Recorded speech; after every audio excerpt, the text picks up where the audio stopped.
Assalamualaikum warahmatullahi wabarakatuh. Anak-anakku semua, apa kabar? Baik-baik saja, sehat semuanya. Pada materi sekarang yaitu kita mempelajari materi baru, bab baru, yaitu bab 2, kerajinan tekstil. Nah, tujuannya memahami dari kerajinan tekstil yaitu memahami prinsip, jenis, sifat, dan karakteristik kerajinan tekstil berdasarkan dari rasa ingin tahu dan peduli lingkungan. Nah, yang kalian pelajari yang pertama yaitu A. Fungsi dan prinsip kerajinan tekstil. Berbagai tujuan dari kerajinan tekstil. Yang nomor 1,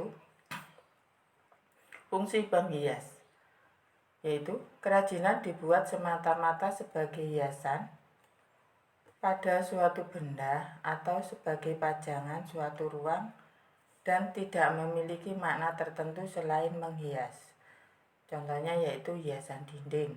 Nah, itu di gambar itu seperti itu. Atau mungkin di rumah kalian ada hiasan foto kalian, itu juga sebagai hiasan, fungsi hias. Kemudian yang kedua, fungsi benda pakai.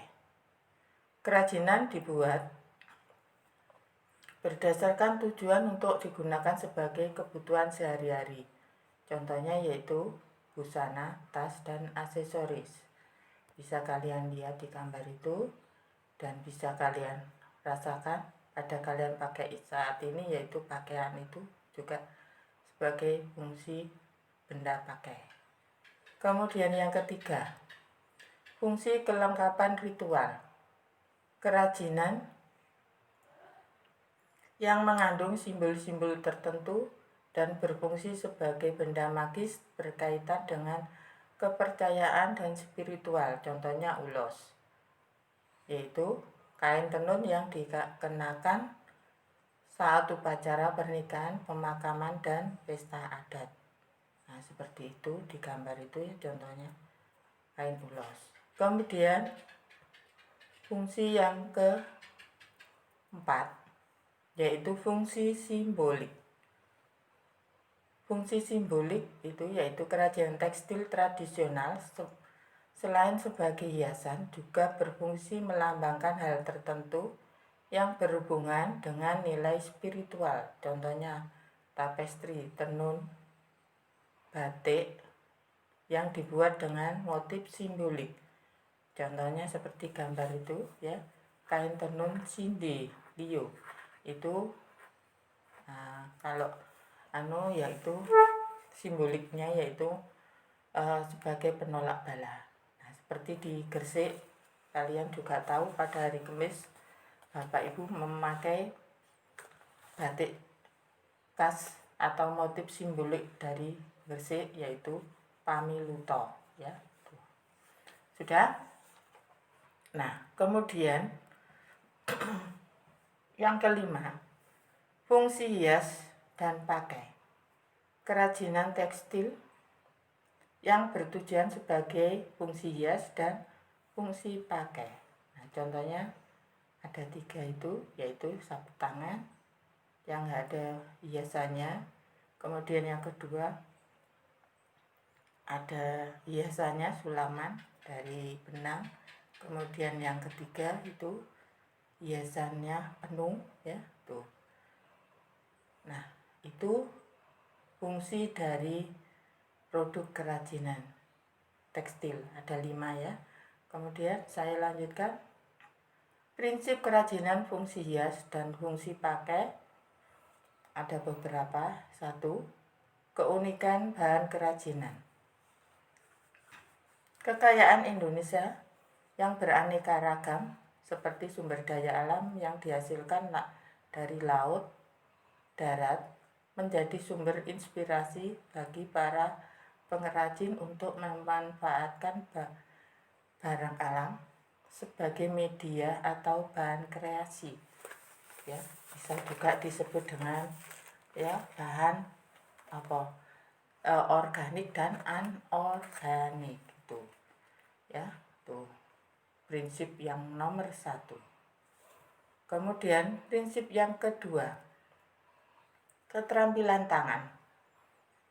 Secara umum, keterampilan tangan dapat diartikan sebagai kemahiran dalam mengolah suatu produk. Ya. Contohnya yaitu produk kerajinan batik dapat dikerjakan oleh beberapa orang tenaga kerja melalui bagian kerja yang sesuai dengan bidangnya masing-masing. Ada yang membuat desainnya, gambarnya, dan ada yang bagian menggambar, mencetak, dan lain-lain itu. Nah, Hari Batik yang biasanya diperingati oleh sekarang orang Indonesia itu pada tanggal 2 Oktober. Nah, itu. Sudah, saya lanjutkan.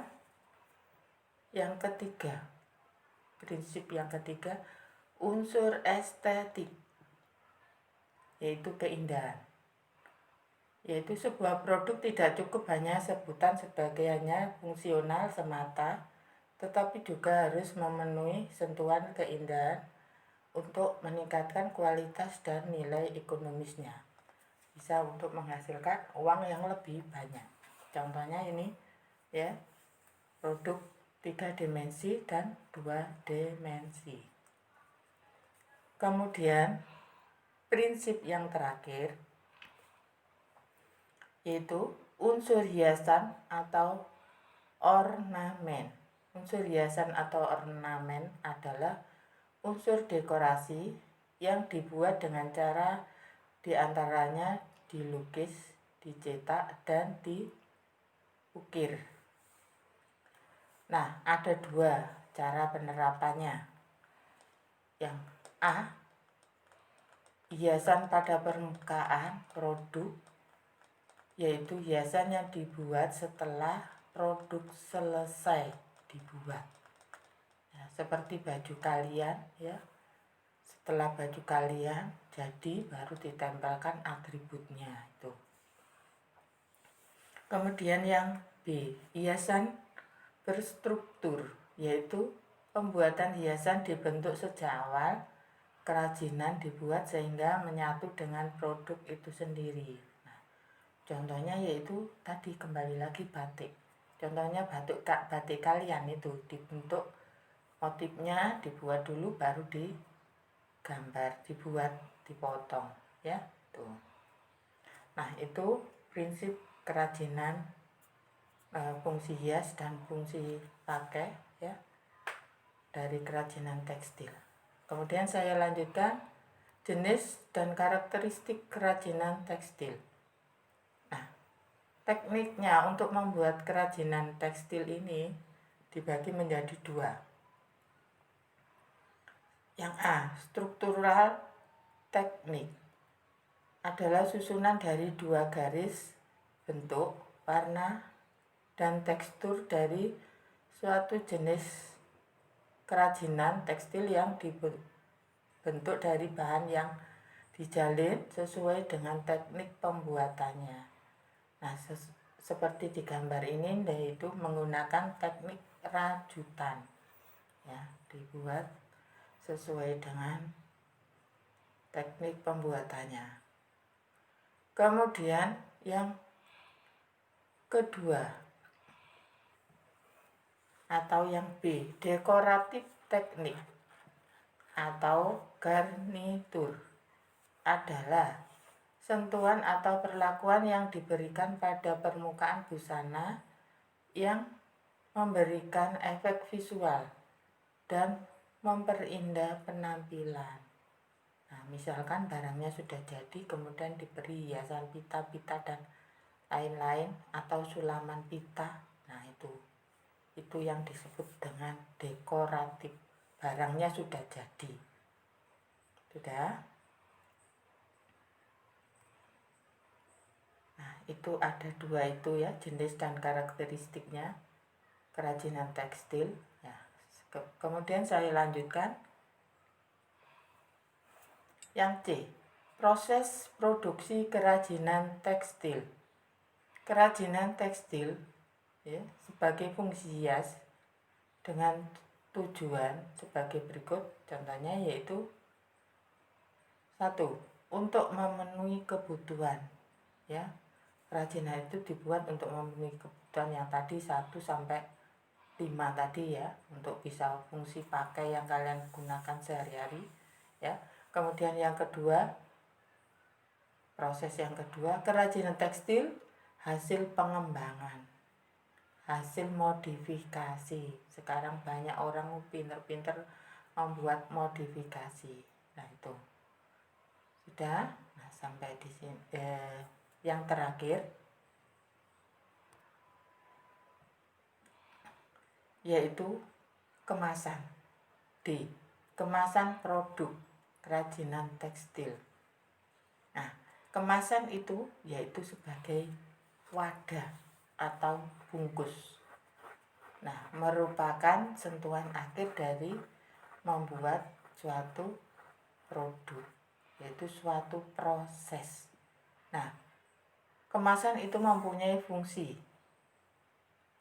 ya. 1. Menjual produk.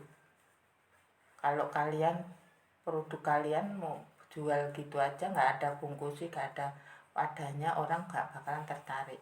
Kemudian yang kedua, melindungi produk. Jadi hasil karya kamu itu terlindungi, ya. Kemudian yang ketiga, memudahkan penggunaan produk, ya, memudahkan orang juga membawanya juga, kan, ya. Yang keempat, memperindah penampilan. Seperti kalian saja, kalau kalian gak pakai busana kan kurang indah. Itu kalian juga termasuk dikemas dengan pakaian itu, ya. Nah, itu kemasan. Fungsinya ada 4 itu. Kemudian yang terakhir, tujuan dari kemasan agar produk terlihat lebih menarik. Kemudian yang kedua, untuk melindungi produk, ya, supaya gak gampang rusak, dilindungi. Nah, sampai di sini pada pertemuan kali ini, ya.